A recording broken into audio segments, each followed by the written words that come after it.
best friend, how can I find in your voice? All right, welcome everyone to a new episode of the Roscoe's Wetsuit Neuro podcast. I am your host, Toby Passman. Roscoe's Wetsuit Neuro offers premium brain health coaching to clients interested in peak cognitive performance globally.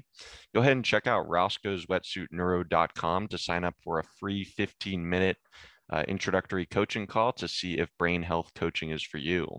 Brain health coaching is going to encompass talking about diet, supplements, nootropics, sleep, exercise, and other ways that you can use neuroscience, research-backed tools to enhance cognition. So go ahead and check out roscoeswetsuitneuro.com for that. We will also we'll be offering targeted neuromodulation services to clients interested in peak cognitive performance in the Miami-Fort Lauderdale area starting in November of 2021. Sign up for our free email newsletter at roscoeswetsuitneuro.com for all of the latest about that. Onto the show today, we have a very special guest, Jay Thooft.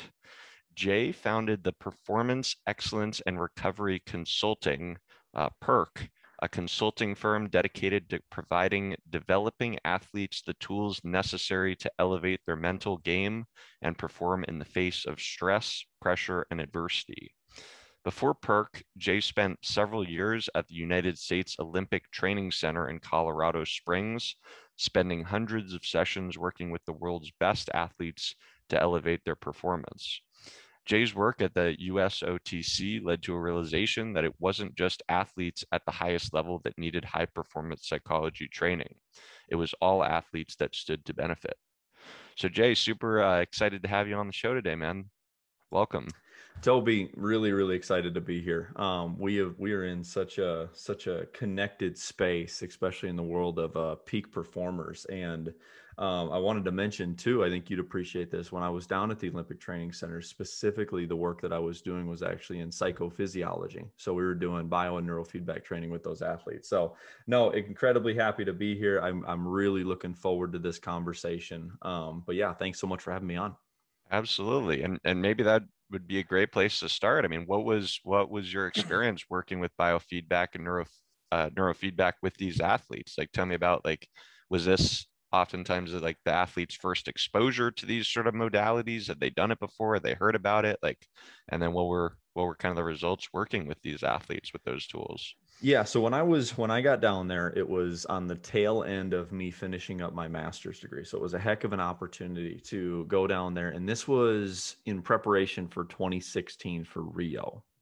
Because the Springs is actually a summer Olympic training site. The majority of training sites, they have a summer or a winter designation, and Colorado actually has two. So we have a summer one in the Springs, and we have, of course, the winter one in Aspen that, is absolutely beautiful up there. But your question was, oh yeah, it was for many of them, it was absolutely the first time that they had been exposed to anything like that. Now, when I had come on there were a few clients that that my supervisor had been working with, but there were absolutely, over the course of the couple of years that I was down there was many athletes who this was the very first time. They had, the gel in the hair and in the sensors and everything else like that. And then, the heart rate monitors, we did a lot of HRV training. So yeah, it was the first time that the majority of them had been exposed to. It's the first time that I had been exposed actually to that technology, and to that training. And I think for me, that experience down there over the course of those 2 years was transformational in terms of how I approach just performance psychology with my clients and with the groups that I work with. So no doubt it was quite the experience. So as far as, like, you're kind of getting started with working with peak performers and athletes, tell me about kind of what your journey was into the field. Yeah. Well, I was an athlete, all through college, and then got recruited to play, was an athlete all through high school, and then got recruited to play in college, and then very quickly realized that I had a Division I brain, but not necessarily Division I arm. I was a baseball player, or I was getting recruited to play baseball.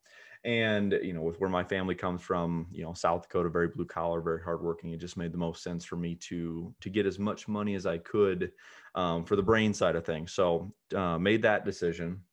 But even while I was in college, found a couple different ways to stay just very closely connected with high level sport. One of the experiences was our women's team had brought in a new coach, and she was the first one to bring in what's known as a scout team. And a scout team is basically 5 guys who our job is to come in every day and practice with the girls. And then that basically be their punching bags for that week. And then they go off and they play their opponent that week. And it was our job to kind of learn how the other team played, simulate that sort of thing. So always wanted to stay connected to sport. Didn't really know how. I considered, more of a pre-med route, that sort of thing. But I eventually took a Psych 101 course, and it just made a ton of sense. And the professor who was teaching that course would soon become a pretty close mentor of mine. And I walked into his office and said, "Listen, man, this psychology stuff, it makes a ton of sense. I can see how it applies. I don't necessarily want to work with the mental health, the extreme, kind of disordered side of psychology." And he very wisely, knowing me, he goes, "Well, how do you feel about sports psychology?" And my response was, "No idea that was a thing." So went home that night, looked into sports psychology. I think I was up all night. It was kind of one of those moments you have where you get excited about something and you want as much information as possible.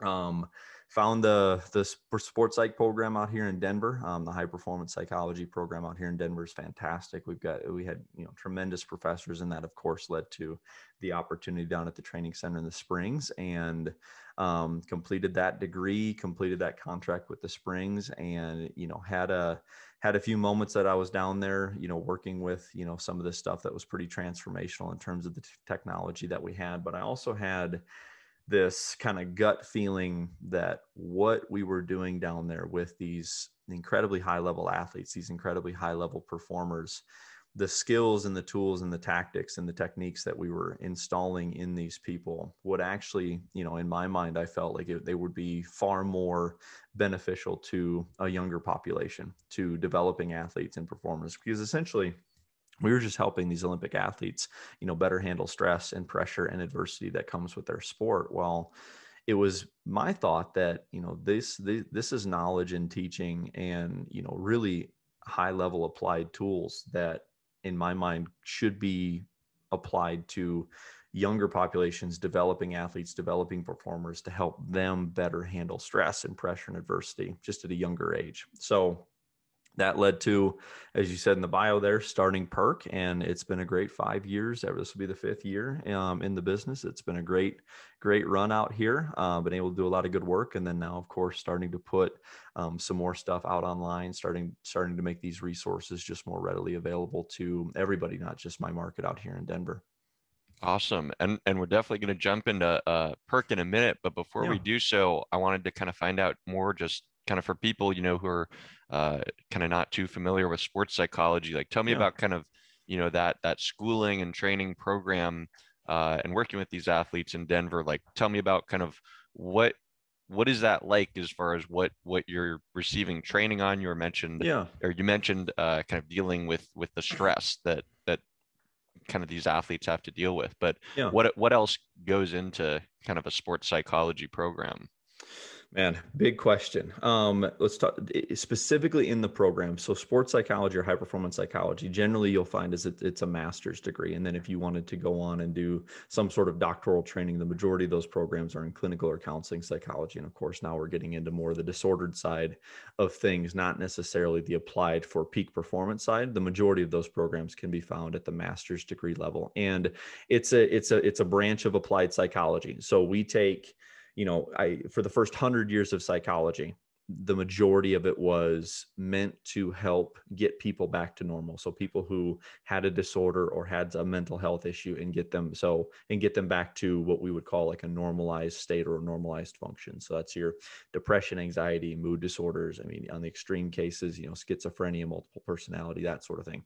The first 100 years of psychology was all targeted towards that. And it really hasn't been until maybe the last 10, 15, maybe 20, probably more like 15 years of psychology that we've had a movement in the field where instead of just focusing on how do we get people back to normal, there's been this movement and this focus on how do we take people that are normally functioning, there's nothing clinical, there's nothing disorder, but how can we actually leverage psychology and the principles of psychology to allow them to achieve a higher level of performance, a higher level of functioning, some form of like mental optimization, so that way they're actually able to go out and exceed and excel instead of just focusing on the people that need to just be brought back to, air quotes, normal. And that's one of the areas that's where you see positive psychology, and specifically high performance psychology, and what you do with peak performance, like high performance neuroscience. You're not working necessarily with people to solve depression and anxiety, although there's been some really cool research about how neurofeedback can do that.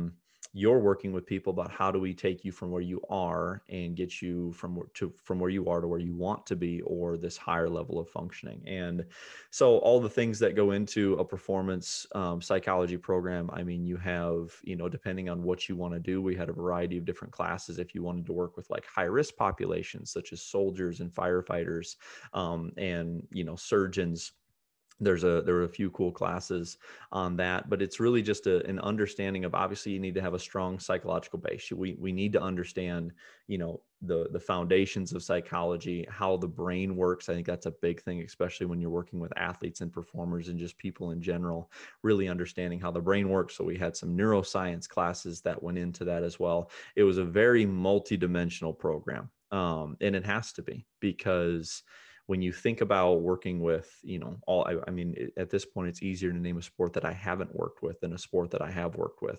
And you need to have an understanding of, how does the brain work? How does that connect to psychology? How does the body respond to stress? At the end of the day, high performance psychology is, or in the mental side of any sport, is what we're working on. The mental side of any sport is there to, if you invest in it, to help you get the most out of the physical, the technical, and the tactical sides of the sport. Because at the end of the day, there's four things that we can train when it comes to a craft. You can train the physical side of a sport, technical, tactical, and then of course the mental. And the mental is there not to replace any of the other three, but rather as a way to maximize the amount of training that you can get. So you think about a person, a young athlete who, they're a great practice player. They can't, a basketball player who can't miss a shot in practice, right? They make everything, but then they go into a game and they're having a hard time translating that physical, technical, tactical training. And they're having a hard time, bringing that to the forefront in the face of stress and pressure and adversity. So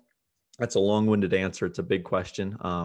There's a lot that goes into it, but I think the fundamental principle of psychology, or performance psychology, as I learned it down at the training center and in the program, and this philosophy that I've built, is that at the end of the day, every single person, whether you're an athlete, performer, corporate executive, just in your job, we all have this optimal mental and physical state where if we can achieve that in a moment that matters, we're gonna position ourselves to have much more success than if our mental state is something else, something other than that. Jay, it's interesting, because when I'm explaining my work, I often sort of use a like sort of exercise sort of analogy, in the sense of, utilizing these different neurotechnologies for peak performance. And I kind of explain to people, like, you don't just go to the gym when your shoulder hurts, right? You actually might skip the gym when your shoulder hurts, right? For sure. If you're training, but you go to the gym, or train as a elite athlete, or any sort of athlete, to, while you're already healthy, to get your body in its best, physical shape as possible. But it's so interesting that, as you alluded to, the early days of psychology wasn't at all focused on that. It was only focused on disorders. But that's still a lot of people's mindset, is 1000%. Why do I need this stuff? And my response is, you don't need it. Just as you don't need to go to the gym. But if you want to enhance your physical body, you might go to the gym. If you want to enhance your cognition, you might use a tool like neurofeedback or neurostimulation. I think I completely agree with you. I think that there's still very much the stigma of, when you use the word psychology of any kind, people immediately go to, or I think their immediate response is, well, there must be something wrong with me then. So when a parent goes to a young athlete, I think many times, unfortunately, when they're like, hey, what if you go see somebody like myself or like yourself, their response is going to be, well, I don't need that because there's nothing wrong with me. They don't quite have the framework yet. And I think the fields themselves, maybe we haven't done a good enough job educating. And I think that's a big part of why I'm starting to put stuff out online to really talk about what this is. And same with you with this podcast. But that's the immediate impression. I think we're still very much working up against the stigma of just the word psychology itself. And I've absolutely had to have conversations with, even high school and college age athletes, like, listen, you're not here because there's anything wrong with you. I mean, you could go the rest of your life without this conversation. And you could also go the rest of your life continuing to struggle with stress and pressure in the specific arena of your sport or your performance.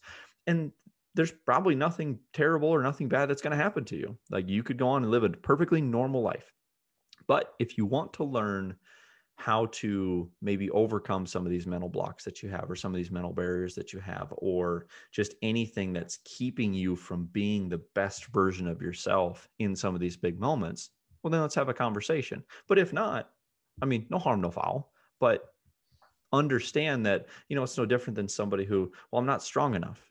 Well, I'm not strong enough to, I'm not big and strong enough to play football or rugby. It's like, okay, well, you could go the rest of your life not being big enough and strong enough to play football or rugby, and you would leave a perfectly normal life, perfectly healthy, perfectly normal life. But if it's really important to you to play football and rugby, we probably got to get you in the gym. It's the same thing, but it's at times it can be a hard bridge to gap because of this, whether it's a limiting belief or just innate bias that we have still towards mental health or sports psychology. Because even, I mean, for what I do, I don't even really call what I do like mental health. It's mental performance. Yeah, well said. Yeah.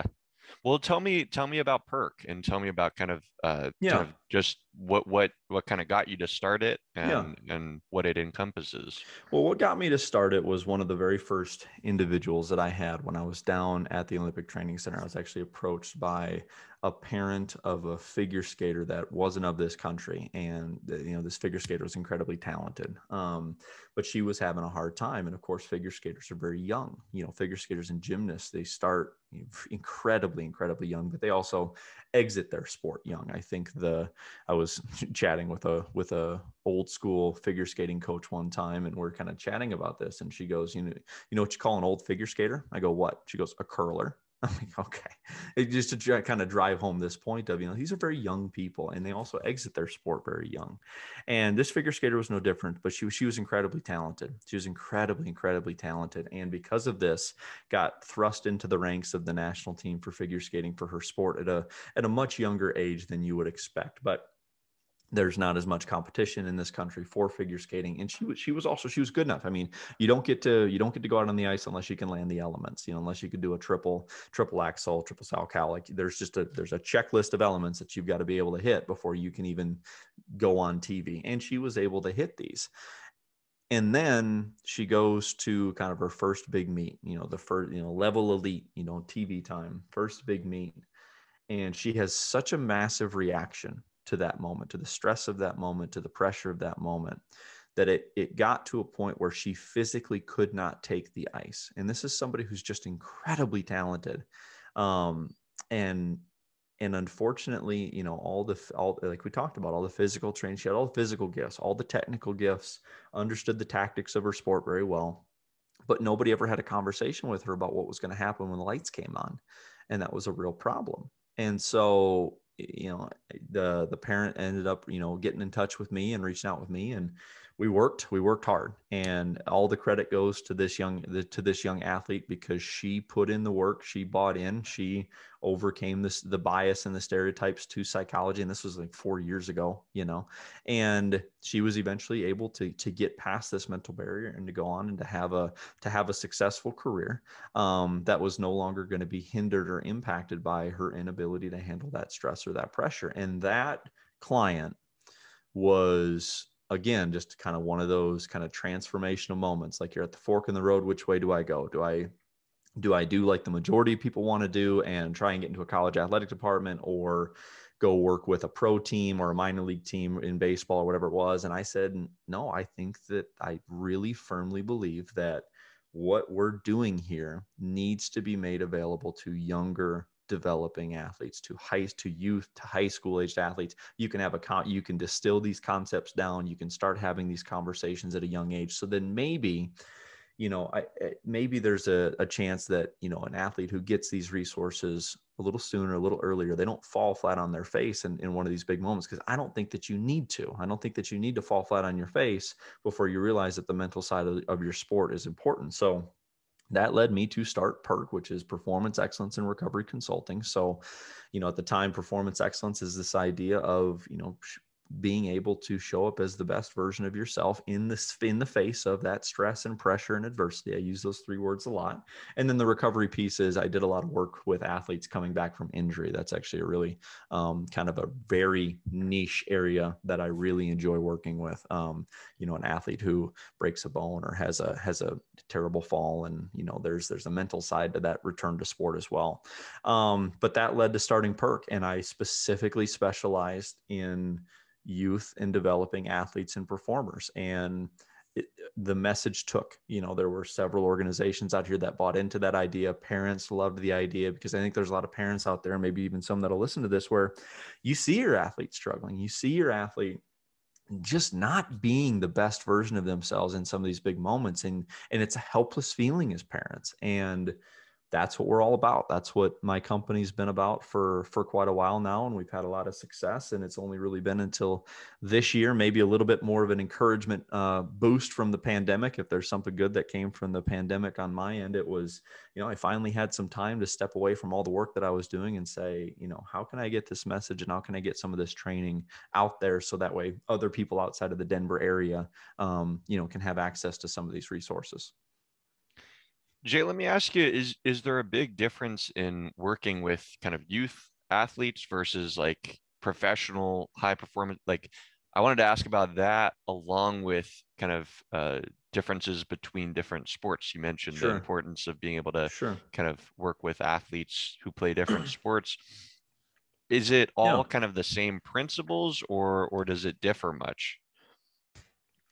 So let's first address the difference between a youth athlete and a professional athlete, and then we'll get into kind of how I go about working with different sports, because those are two very different conversations. Great questions.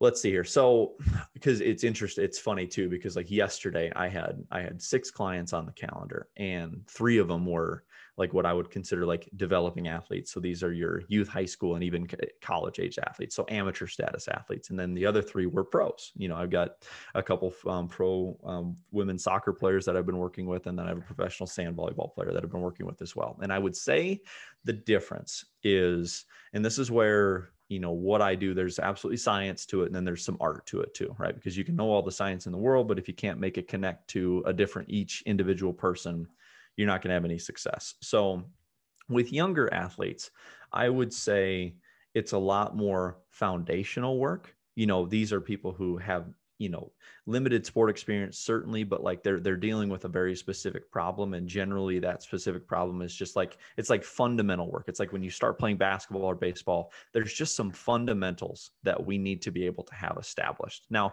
that doesn't mean that professionals, and I think it would surprise many people about how many Olympians and professionals have never even touched a mental training book. But with professionals, not to say that they don't have the fundamentals in place, they do, but I think we get into maybe more of the advanced work very quickly, or they're also grown adults. And so you have to consider the other stressors that they have in their life and how that may be impacting them, as people as well. They have a variety of other roles that they play versus, a high school athlete, they're a high schooler, and they've got all the challenges that a high schooler has, but that's pretty much where their role in life is segmented. Where a pro is, you're dealing with immense amounts of, a lot more pressure very quickly with, maybe you're a parent or a spouse, or you're the main breadwinner, or whatever it may be, or, what you do is very taxing on the family, and that could be that. So those conversations can steer a little bit differently. But I would say with youth and developing athletes, we really spend a lot more time on fundamentals. We spend a lot more times on the fundamentals of what makes up a highly productive mindset for them within their sport. And we can get to that in a second.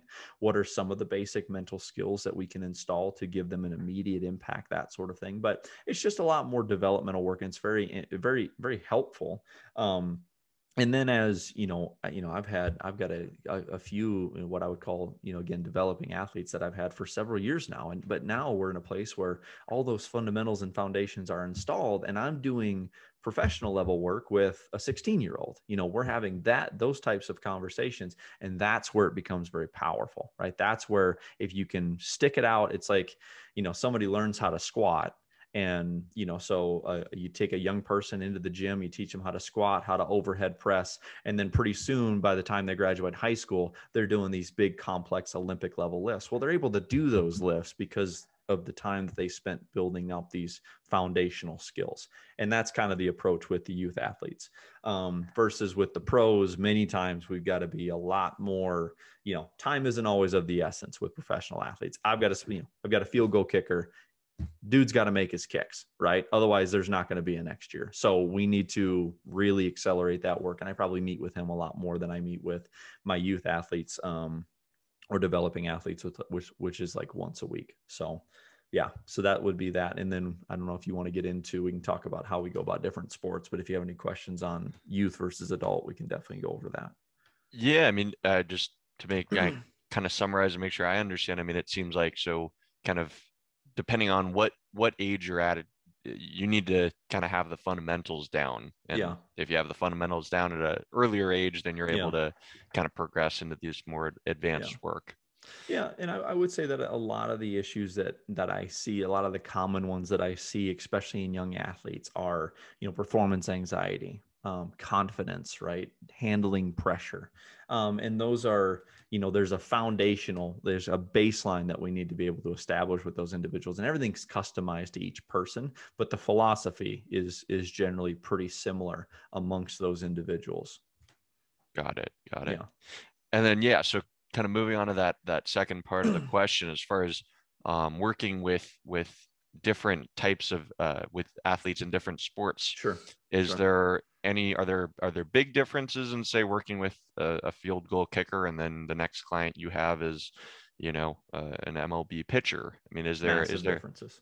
Massive differences. Yeah. And I think it, maybe there's not as much of a difference between a field goal kicker and a MLB pitcher, because technically they both play what we would call like a closed sport, where it's just them, like an MLB. Well, I guess that's not entirely true, because an NFL kicker absolutely can't get tackled. So that's not entirely true, but I think there's a lot more similarities between the sports of figure skating and gymnastics are very similar sports, and they require very similar tasks. And so versus the sports of basketball or football or rugby, they're very different. And what I'm getting at here is when I sit down with an athlete, it's a twofold process. We first have to, let's identify where the athlete is. Do they have this baseline? What are some of the struggles? But then you also have to take a look at what sport does this athlete play, and what are the very specific or unique psychological demands of that sport, because the psychological demands of golf versus football are very different,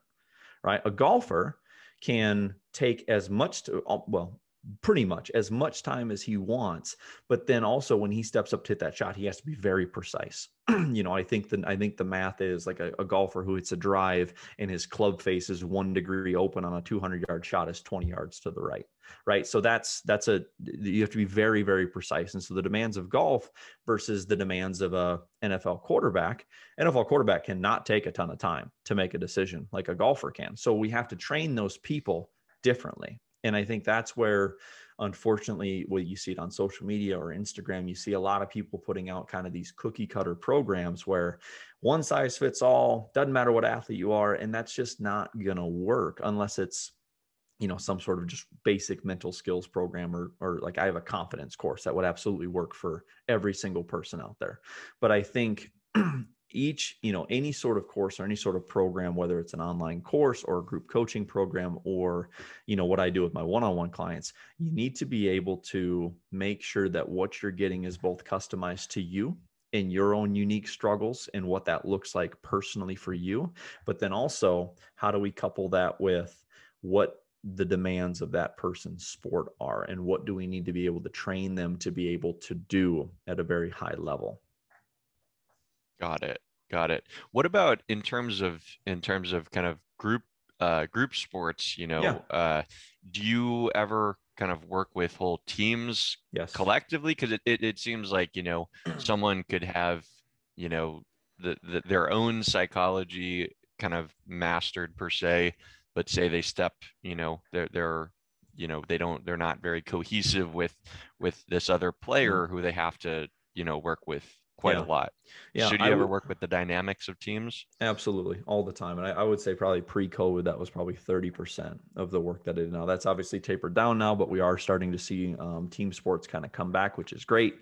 Kids need to get out and play. Kids need to get out of the house. Parents need their kids to get out of the house. So it's good to see that it's starting to come back. But yeah, I mean, and then, so, we're sitting here talking about individuals and the demands of their sport, but then absolutely, I mean, we had a whole, I think, semester in school, and I've read, and I think even the books that I've read have been just as transformational, but then also the work that I've done, over the last 5 years.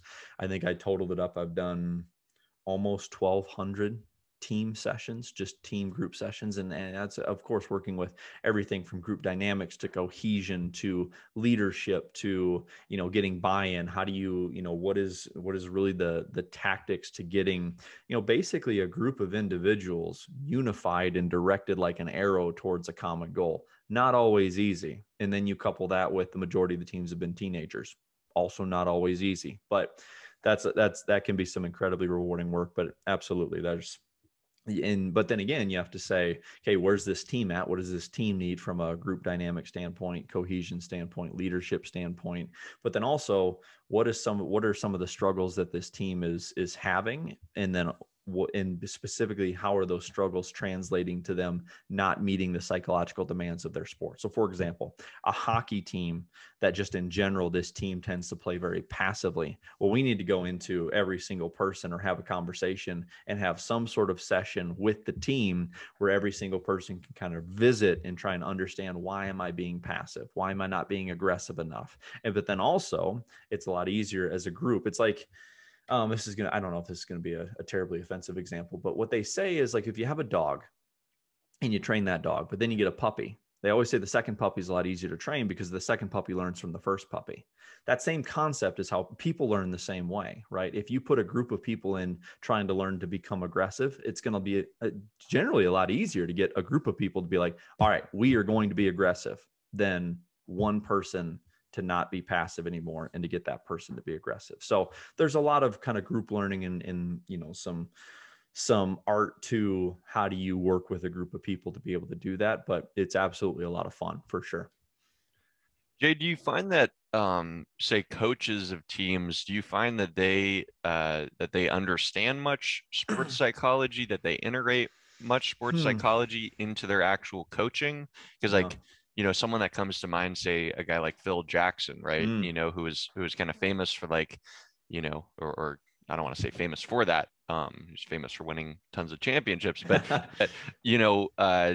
the media kind of illuminated the fact that he integrated, mindfulness and meditation, really emphasizing that those aspects of kind of getting all of the athletes' minds right, in terms of working with them. And I just kind of wanted to, hear your experience working with teams. Like, do coaches pay much attention, or is that why they bring someone like you on, because they don't really understand that side of things? I would say it's a big fat, it depends. It's a big it depends. And I've had the range of experiences right now. Generally at this point, when I go into an organization, the organization is coming to me being like, listen, we understand this is important. We're bought in. The coaches want it. But I've also had situations where you walk into a team and the coach basically treats you as if, well, if there's something wrong with you, go see that guy. Right. I've absolutely had the range of experiences. And I think I think with coaches now, generally those people who there's going to be a group of coaches that are just so old school, so resistant. They think that they can X and O their way past the human brain. And that is what it is. And I think it's also probably sport specific. So for example, you see a lot more people working with mental people or mental performance coaches or sports psychologists working with golfers or tennis or figure skating or gymnasts or even baseball.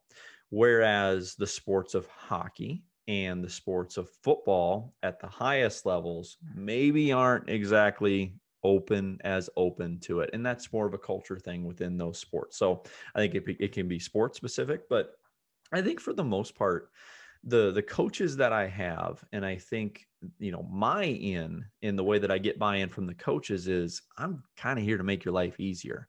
It's pretty rough for a coach to have a team that doesn't get along, that's having a hard time with group dynamics, or is really having a hard time with stress and pressure because they don't know what to do. And it's not their job to know. That's not their job. Just like it's not their job to make their athletes bigger and faster and stronger. That's why the majority of these sport organizations that I work with have some sort of strength and conditioning coach, or they have an off ice or dry land or just workout program that they get themselves in. It's not the coach's job. And I think that's got to be the approach for me, is to go in and to see the coach as like an ally. And it's, many times I get the most buy-in from a coach when, they're saying, hey, we're having a really hard time. Let's say, go back to one of the hockey teams that I work with. We're having a really hard time in the third period, last 5 minutes, and hockey coaches aren't exactly warm and fuzzy. So they'll use some pretty harsh language. Like, we fold, we choke, like we're soft, right? That sort of thing. Well, it's my job then to dissect what's going on, get with the team. All right, let's identify what's going on. What do we need to install here from a training standpoint to get you guys back to where you need to be? And then also, what do we need to buy into? So, like I said, it depends. I think it depends on the sport. Like I said, I think there's some sports that are more open to it than not. I think there's going to be some coaches that are more open to it than not. It's kind of like the law of thirds. You familiar with the law of thirds? Like, if you go and speak to a group of people, 30% of them are never going to listen to a thing you say. 30% of them are super bought in. You got that 30% on the fence, right? Or 33% on the fence, whatever it is. I just want to get that 33% on the fence. Like, give me a shot at those people plus the people that are bought in, because there's absolutely going to be people that just think it's dumb, it's soft, it's fluffy.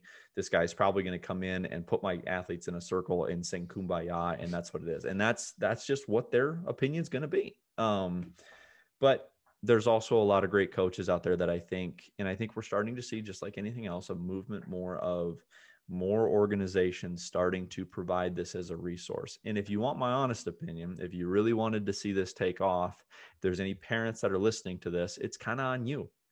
You're, especially at this youth and high school sport level, we see, youth sport has become so monetized. There's so much money in you. I mean, I think it's the last numbers I saw, it was going to eclipse like a $20 billion industry this year as like a youth sport. So there's a lot of money in it. And there's also that also brings some people that maybe don't have your best interests at heart when it comes to it. But I think as parents, as the consumers, as the ones cutting the check, when you start to really take a look at like the organization that you're going to send your athlete off, and they're sitting there selling you on, we have complete development here.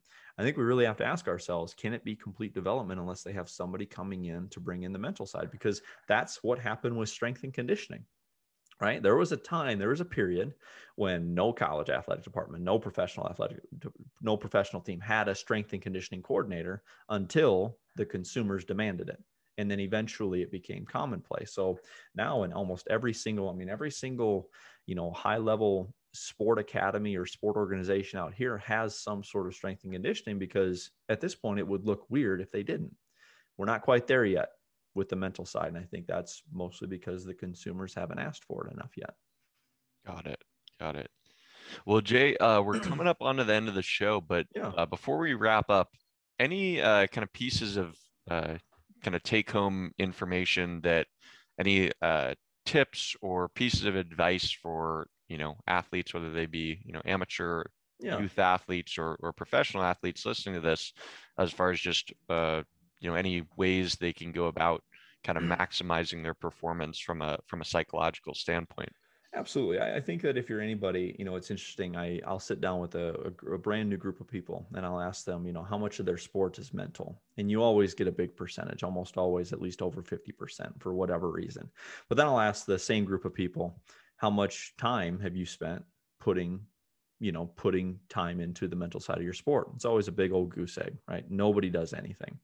And here's the thing: I'm not of the belief that that's because kids are lazy, and I'm not of the belief that it's because they don't want to or they don't think it's important, because they just told me they thought it was important, and I see how hard some of these kids work towards their craft. I think it's a knowledge issue. I think it's a resource issue that we have, and that's one of the reasons why I started the Train with PERC side. Train with PERC. PERC is PERC.com. And if you wanted to get started, a super easy way is to get over there, trainwithperc, PERC.com/free guide. And what you'll find there is a 100% free downloadable guide. It takes 10 minutes to get through. And what's in there is 3 easy to install tools that anybody can use to better mentally prepare for any moment, whether you've got a game, a tryout, a camp, a test at school, doesn't matter. This is absolutely going to help you. Basically, I built the thing as if somebody walked into my office, panicked on like a Thursday or Friday. Jay, I've got this big thing coming up on Monday. What can I work on over the weekend? Those are the 3 things that I would tell that person to work on. It takes you step by step exactly through how to do each one of those. So again, that's trainwithperc, PERC.com/free guide. And then you'll see I've got a YouTube channel that's connected to that site too. But I think that's a great first place to start. Awesome. Well, for those of you guys who enjoyed the show today, go ahead and like and subscribe to our YouTube channel. We're Roscoe's Wetsuit Neuro. Also, go ahead and subscribe on whatever audio platform that you're listening to this on. And go ahead, if you have any questions, comments, or requests for the podcast, feel free to shoot me a DM at Roscoe's Wetsuit Neuro on Instagram, or email me at roscoeswetsuitpodcast@gmail.com. Jay, I wanted to really thank you for coming on the show today. Had a really good time just hearing all of this stuff.